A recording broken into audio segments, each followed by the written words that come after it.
Hello everyone, আসসালামু আলাইকুম। Welcome back to my channel. নতুন রাঁধুনির জন্য চিকেন বিরিয়ানির রেসিপি নিয়ে আসছি। তার আগে বিটরুটের জুস খেয়ে একটু শক্তি করে নিই। আর এদিকে আমি আবার পাতিল বসিয়ে পাতিলে পেঁয়াজ অ্যান্ড তেল দিয়ে একটু ভাজতেছি আগে থেকেই। তো এখানে আমি আদা রসুনের পেস্ট দিয়ে দিব। আদা রসুনের পেস্ট দিয়েছি 2 চা চামচ, দিয়ে একটু নাড়াচাড়া করব।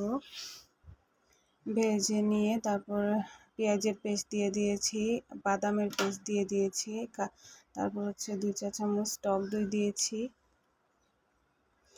এগুলোকে একটু ভেজে তারপর লবণ দিয়ে দিয়েছি 2 চা চামচ, টমেটো সস 3 চা চামচ দিয়েছি,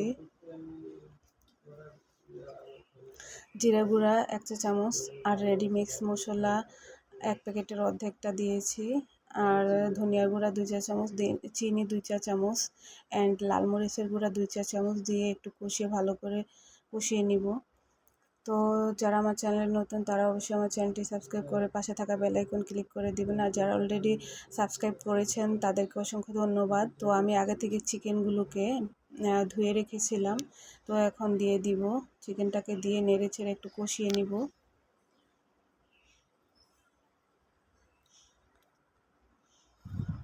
তো যাদের আমার ভিডিও ভালো লাগে তারা লাইক কমেন্ট শেয়ার করে দিবেন।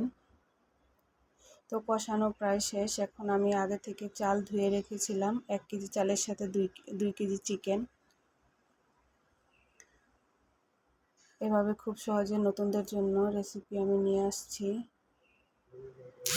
তো আমি আগে থেকে পানি ফুটিয়ে রেখেছিলাম। তো 1 কেজি চালের সাথে আপনারা 2 কেজি থেকে একটু কম দিয়ে দিবেন। তো আমি ফোটানো পানিটা দিয়ে এখন নেড়ে চেড়ে ঢাকনা দিয়ে রেস্টে রেখে দিয়েছি। তো ঢাকনাটা উঠিয়ে দেখলাম একটু বলক আসছে। তো এখন আবার একটু নেড়ে চেড়ে 8টা কাঁচামরিচ দিয়েছি।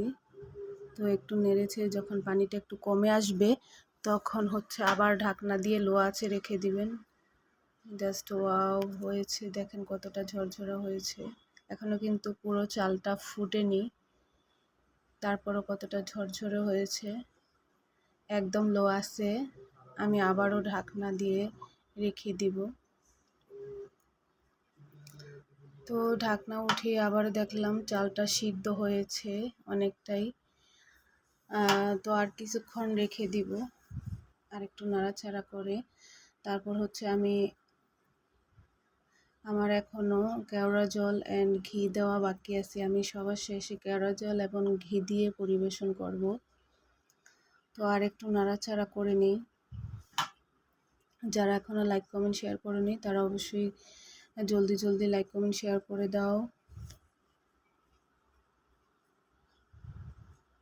তাহলে নতুন আরও এমন সহজ রেসিপি নিয়ে আসবো। তো এখন আমি কেওড়া জল দিয়ে দিব, 1 চা চামচের মতো দিয়ে দিব। আর এখন ঘি দিয়ে দিব 2 চা চামচ। উপর দিয়ে ঘিটা দিলে ফ্লেভার ভালো আসে বিরিয়ানির। তো আমি প্রথমেই দিয়েছিলাম ঘি, তো শেষেও আবার দিয়ে দিব। ঘিটার ফ্লেভার আসলে ঘিটা আরও বেশি টেস্টি হবে সেজন্য। তো আপনাদের কাছে না থাকলে আপনারা স্কিপ করতে পারেন, সমস্যা নেই। তো কালারটাও যথেষ্ট সুন্দর আসছে, আর বিরিয়ানিটাও অনেক স্বাদ হয়েছে। তো সবাই ভালো থাকবেন, সুস্থ থাকবেন, নিরাপদে থাকবেন। লাইক কমেন্ট শেয়ার করে আমার পাশে থাকবেন। ধন্যবাদ।